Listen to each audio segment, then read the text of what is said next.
السلام علیکم first year. آج بیٹا ہم نے نظم پڑھنی ہے حفیظ جلندری صاحب کی حلال استقلال۔ ٹھیک ہے، یہ نظم جو ہے وہ حفیظ جلندری کی لکھی ہوئی ہے، اور اس میں اگر ہم دیکھیں تو حفیظ جلندری کا کیونکہ ہمیں پتہ ہے کہ یہ وہ ایک ایسی شخصیت ہیں کہ جو پاکستان کے جنہوں نے ترانہ جو ہے وہ پاکستان کے اس کے تخلیق کرنے والے ہیں۔ آپ کا پورا نام جو ہے وہ ابو الحسن حفیظ جلندری تھا۔ آپ کو اگر ہم دیکھیں تو اردو، گیت، نظم، غزل، ان سب میں مہارت حاصل تھی۔ آپ حالی اور اقبال سے بہت متاثر تھے اور خود بھی ایک بہت نامور شخصیت تھے، اور آپ نے نہ صرف یہ کہ پاکستان کا ترانہ لکھا بلکہ آپ نے کشمیر کا ترانہ بھی لکھا، اور اگر ہم دیکھیں تو آپ کے نام سے جو ہیں وہ سب واقف ہیں۔ اس میں حلال استقلال جو ہے وہ ایک ایسی نظم ہے کہ جس میں اگر ہم یہ اس کے معنی کو دیکھیں تو حلال کا مطلب بالکل ایک نیا چاند ہوتا ہے۔ استقلال جو ہے وہ آپ کی ثابت قدمی، آپ کا عزم، حوصلہ، یہ مراد ہے اس سے۔ تو حلال استقلال دراصل ایک ایسی نظم ہے کہ جس میں قوم کی جو ہے وہ اس کے حوالے سے ہم یہ کہتے ہیں کہ یہ اس وقت یہ نظم جو ہے وہ تخلیق کی گئی کہ جب 1965 کی جنگ میں ہندوستان ہمارے اوپر حملہ آور تھا، اور اس وقت ہماری قوم کے جو افراد تھے انہوں نے جرأت دکھائی، بہادری دکھائی، اور فوج کے علاوہ وہ سرحدوں پر آ کر اور انہوں نے جو ہے وہ اپنا دفاع کیا، اس میں وہ کامیاب رہے۔ تو حلال استقلال دراصل ایک ایسا چاند ہے کہ جس میں ہمارا عزم، ہمارا حوصلہ، جرأت اور بہادری کا عکس جو ہے وہ ایک طرح سے نظر آتا ہے۔ یہ ایک طرح سے دیکھا جائے تو یہ حفیظ جلندری صاحب نے پاکستان کے جو عوام ہیں ان کو ایک خراج تحسین پیش کیا ہے کہ ہم نے پہلے کیا کیا، ایک جدوجہد کی، ایک الگ وطن ہم نے حاصل کر لیا، اس کے بعد بھی دشمن جو ہے وہ سکون سے نہیں بیٹھا، اس نے اپنے ایسے ارادے کیے کہ جس میں جو ہے وہ مسلمانوں کو زیر کرنے کی کوششوں میں وہ لگا رہا، بارہا حملے کرتا رہا۔ یہی وجہ تھی کہ 1965 کی جب جنگ ہوئی تو اس نے بڑے خواب دیکھے، بڑے مضمون قسم کے وہ مقاصد لے کر آئے کہ ہم جو ہے وہ وہاں ناشتہ کریں گے، یہ ہوگا کہ ہم فتح کر لیں گے، ہم پاکستان کا علاقہ جو ہے اس کو فتح کر لیں گے اور ہم وہاں پر آزادی منائیں گے۔ لیکن جوابی حملہ جو ہے وہ ایسا نہیں تھا۔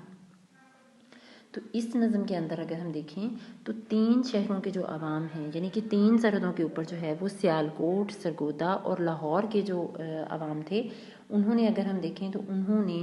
دشمن کا ڈٹ کے مقابلہ کیا، اس کو منہ کی کھانی پڑی، شکست ہوئی نا اس کو۔ تو اس حوالے سے یہ دراصل ایک ایسا خراج تحسین ہے جو ان عوام کے لوگوں کو دیا گیا جن کا صبر تھا، جن کا عزم تھا، جن کی بہادری تھی، اور جنہوں نے ثابت قدمی کے ساتھ دشمن کو اپنے گھر کے اندر داخل نہیں ہونے دیا۔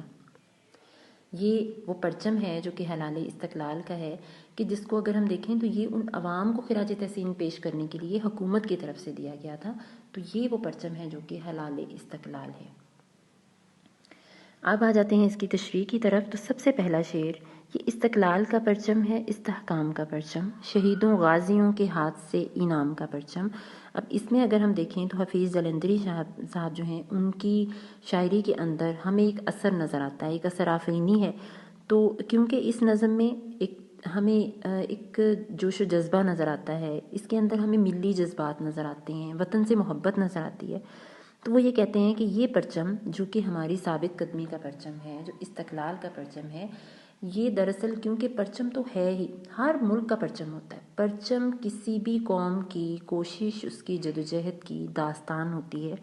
تو اس کے اندر وہ یہ کہتے ہیں کہ یہ جو استقلال کا پرچم ہے یہ قوم کو دوسروں سے منفرد کرتا ہے، الگ کرتا ہے،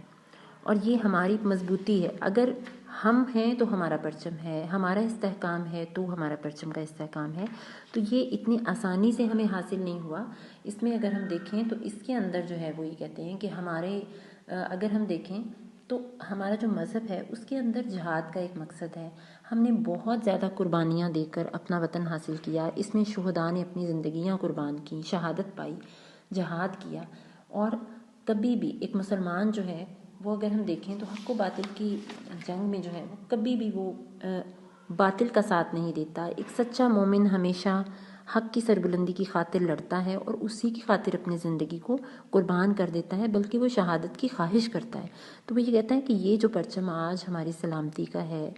آج ہمارے حوصلے کا، عزم کا، آج جو یہ آزاد فضاؤں میں سربلند ہے،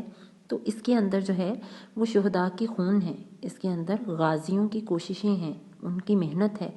اور یہ انہوں نے ایک انعام کے طور پر ہمیں یہ وطن دیا ہے، اور ہمارا پرچم جو ہے وہ ان کے ہاتھ سے ایک طرح سے انعام کا پرچم ہے۔ پھر قرآن پاک میں بھی ارشاد ہوتا ہے کہ تم ان سے لڑتے رہو یہاں تک کہ فتنہ باقی نہ رہے۔ کوئی مسلمان جو اللہ تعالیٰ کے لیے جہاد کرتا ہے، جو حق کی سربلندی کی خاطر لڑتا ہے، وہ باطل کو، فتنے کو، فساد کو، غلط چیزوں کو، مذموم مقاصد کو کبھی بھی پسند نہیں کرتا، اور حق کی سربلندی کے لیے وہ آخری، کہتے ہیں نا، خون کے آخری قطرے تک وہ جنگ کرتا ہے۔ اب آ جاتے ہیں اس کے شعر نمبر 2 کی طرف۔ ہلالی خنجر انگشت شہادت کا اشارہ ہے، یہ سیف اللہ کا پرتو فلک پر آشکارا ہے۔ اب اس میں بھی اگر ہم دیکھیں تو ہلال میں نے پہلے بھی بتایا کہ ایسے چاند کو کہتے ہیں جو بالکل نیا ہے، اس کی اگر مشابہت ہم دیکھیں تو وہ خنجر کی مانند ہوتے ہیں۔ تو وہ یہ کہتا ہے کہ جب بھی اگر ہم دیکھیں تو یہ جو ہلالی خنجر ہے، یہ جو چاند ہے، یہ جو ایک خنجر کی مانند ہے، اس کے اندر جو ہے ہم یہ دیکھتے ہیں کہ پاکستان کے پرچم کے اندر بھی چاند کا نشان ہے، اور وہ ایک خمدار نشان ہوتا ہے، تلوار اور خنجر سے مماثلت رکھتا ہے کہ ہم اپنے پرچم کی سربلندی کے لیے ہم جس طرح بھی اس کو دیکھیں کہ اس کے اندر ایک وسعت کا حامل ہمیں نظر آتا ہے کہ کوئی بھی ہمارے پرچم کو اگر زیر کرنے کی کوشش کرے گا تو ہم اپنے پرچم کے لیے لڑیں گے، ہم کھڑے ہو جائیں گے، ہم وار کریں گے، ہم حفاظت کریں گے، ہم دفاع کریں گے۔ تو اس میں وہ یہ کہتا ہے، اور پھر اس میں ایک اور چیز کی طرف اشارہ ہے کہ ہم اگر یہ دیکھیں تو ہماری جو شہادت کی انگلی جب ہم اس کو اوپر کی طرف اٹھاتے ہیں، شہادت دیتے ہیں، گواہی دیتے ہیں، تو وہ یہ کہتے ہیں کہ شہادت کی انگلی کو اٹھائیں تو اس کی شکل بھی اس ہلال کی مانند ہوتی ہے۔ تو یہ اس میں اگر ہم دیکھیں تو وہ یہ کہتے ہیں کہ یہ ہم گواہی دیتے ہیں، ہم توحید کی، مسلمانوں کی جو گواہی ہوتی ہے، شہادت ہوتی ہے، وہ توحید کی ہے، اس کے اندر توحید کی علامت ہے، اس کے اندر مسلمانوں کی جرت ہے، مسلمانوں کی دلیری ہے کہ ہم شہادت تو قبول کر لیں گے لیکن ہم کسی باطل کے معتقد نہیں ہوں گے، اس پہ بھروسہ نہیں کریں گے، باطل کی جنگ ہم نہیں لڑیں گے۔ تو اس میں اس کے دوسرے مصرعے میں اگر ہم دیکھیں تو اس میں سیف اللہ ایک تلمیح ہے، جو کہ حضرت خالد بن ولید کے حوالے سے ان کو سیف اللہ کا خطاب دیا تھا آپ صلی اللہ علیہ وآلہ وسلم نے۔ تو وہ یہ کہتے ہیں کہ یہ سیف اللہ کا پرتو، اس میں ہمیں جھلک نظر آتی ہے، ہمارے اندر بھی وہ جذبہ ایمانی، وہ جرت، وہ بہادری، کیونکہ خالد بن ولید کے بارے میں کہا جاتا ہے کہ وہ ایک ایسا فرد تھا کہ جس کو جو ہے وہ اس نے کبھی اس کی تلوار نے کوئی جنگ نہیں ہاری تھی، کبھی وہ اس نے شکست نہیں کھائی تھی، اس کے اندر نور ایمانی، قوت ایمانی اتنا زیادہ تھا کہ اللہ تعالیٰ نے ان کو ہمیشہ فتح سے جو ہے وہ ہمکنار کیا تھا، اور ان کے اندر شہادت کا شوق بہت زیادہ تھا۔ اور جب جذبہ شہادت ہوتا ہے، شوق شہادت ہوتا ہے، تو انسان کی زندگی کے تمام کام جو ہیں وہ اس سے ہی منسلک ہوتے ہیں۔ تو آپ جو ہے وہ ہمیشہ جذبہ شہادت سے سرشار رہے، یہی وجہ تھی کہ آپ کی تلوار کے اندر وہ قوت تھی، وہ طاقت تھی جو کہ ایمان کی قوت ہوتی ہے۔ ٹھیک ہے، اب آ جاتے ہیں اس کے اگلے شعر کی طرف، شعر نمبر 3 کی طرف۔ ہلال خنجر قومی عطیہ ہے شہیدوں کا، جو خود قربان ہو گئے بھر گئے دامن نویدوں کا۔ اب اس میں وہ یہ کہتے ہیں کہ یہ جو ایک ہلال نما خنجر ہے، اور یہ جو جس کو ہم یہ کہتے ہیں کہ یہ پرچم پر بنا ہوا جو چاند ہے، وہ اس سے مناسبت دیتے ہیں۔ تو وہ یہ کہتے ہیں یہ اگر ہم دیکھیں تو یہ شہداء نے ہمیں انعام کے طور پہ دیا، یہ عطیہ ہے، ان کی قربانیوں